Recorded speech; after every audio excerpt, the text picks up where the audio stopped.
हर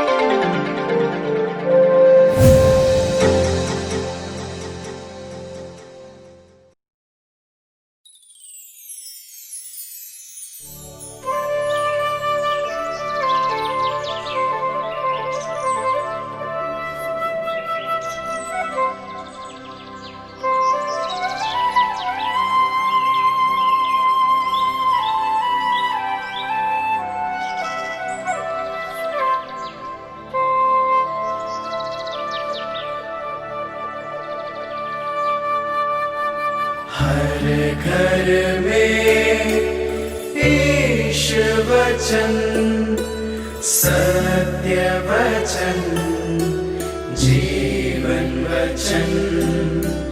हर घर में ईश वचन, हर घर में ईश वचन।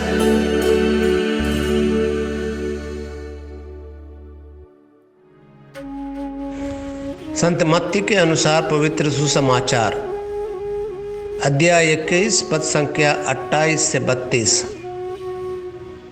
ईसा ने महायाजकों और जनता के नेताओं से कहा, तुम लोगों का क्या विचार है? किसी मनुष्य के 2 पुत्र थे। उसने पहले के पास जाकर कहा, बेटा जाओ, आज दागबारी में काम करो। उसने उत्तर दिया, मैं नहीं जाऊंगा। किंतु बाद में उसे पश्चाताप हुआ और वह गया। पिता ने दूसरे पुत्र के पास जाकर कहा, बेटा तुम दागबारी में काम करो। उसने उत्तर दिया, जी हाँ पिताजी, किंतु वह नहीं गया। दोनों में से किसने अपने पिता की इच्छा पूरी की? उन्होंने ईसा को उत्तर दिया, पहले ने। इस पर ईसा ने उनसे कहा, मैं तुम लोगों से यह कहता हूँ, नाकेदार और वेश्याएं तुम लोगों से पहले ईश्वर के राज्य में प्रवेश करेंगे। यूहन्ना तुम्हें धार्मिकता का मार्ग दिखाने आया और तुम लोगों ने उस पर विश्वास नहीं किया, परंतु नाकेदारों और वेश्याओं ने उस पर विश्वास किया। यह देखकर तुम्हें बाद में भी पश्चाताप नहीं हुआ और तुम लोगों ने उस पर विश्वास नहीं किया। यह प्रभु का पवित्र सुसमाचार है। क्रिस्त प्रभु की जय।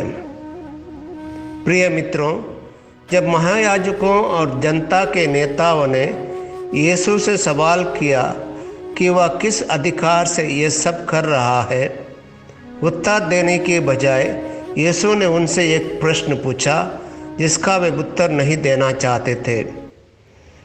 उस संदर्भ में यीशु ने उन्हें 2 बेटों के यह दृष्टांत बताए थे, जिन्हें निम्न प्रकार से परिभाषित किया जा सकता है।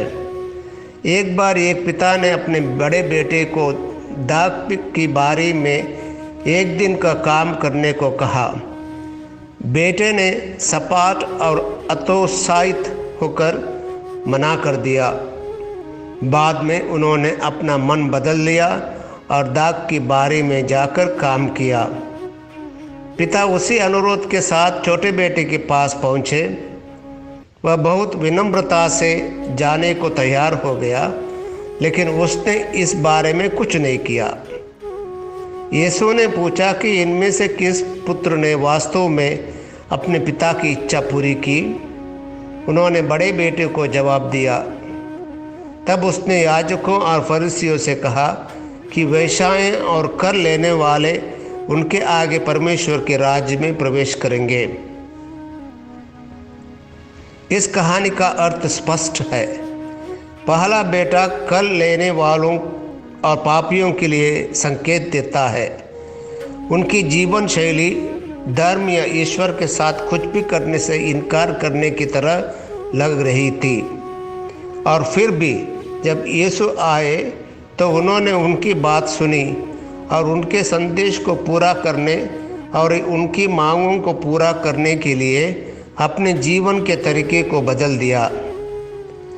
दूसरा बेटा याजकों, शास्त्रियों और फरीसियों के लिए दर्शाता है।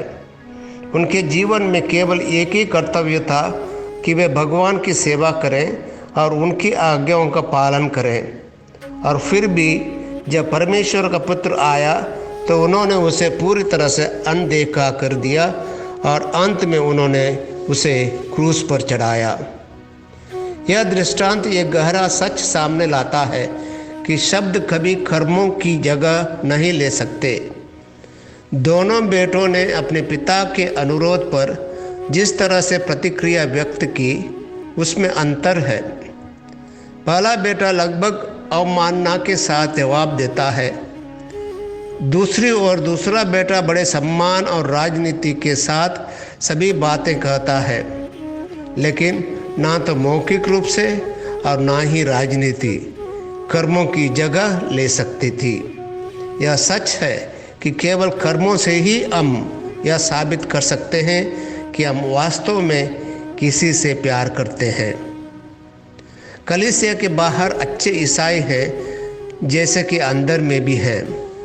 हम इस तथ्य से इनकार नहीं कर सकते कि कलीसिया के बाहर अच्छे लोग हैं। महात्मा गांधी एक उत्कृष्ट उदाहरण थे। यद्यपि वह एक हिंदू था, उसने अपने जीवन में यीशु की सभी शिक्षाओं का पालन किया। जब हम दृष्टांत के उन दोनों पुत्रों का मूल्यांकन करते हैं तो हम स्वाभाविक रूप से इस निष्कर्ष पर पहुंचते हैं कि दोनों में से कोई भी आदर्श नहीं है। हम में से हर कोई कहेगा कि पहला बेटा दूसरे से बेहतर है, लेकिन दोनों में से कोई भी परिपूर्ण नहीं था। पहला बेटा एक सिद्ध पुरुष होता अगर वह साहस के साथ अपने पिता को हाँ कह सकता था और फिर जाकर निष्ठा के साथ दाग की बारी में काम कर सकता था। लेकिन दृष्टांत के दोनों बेटों ने अपने पिता का दिल दुखाया। एक परिपूर्ण बेटा अपने पिता के लिए खुशी लाता है और वह बेटा हमेशा अपने पिता के अनुरोधों को सुनता और खुशी खुशी उनकी बात मानेगा। हम प्रार्थना करें कि सर्वशक्तिमान ईश्वर हम पर प्रचुर मात्रा में कृपा प्रदान करें, जिससे हम हमारे स्वर्गीय पिता का आज्ञा का पालन करना सीखें और उसी के अनुसार अपना जीवन व्यतीत करने के लिए भरपूर आशीर्वाद पाएं। आमीन।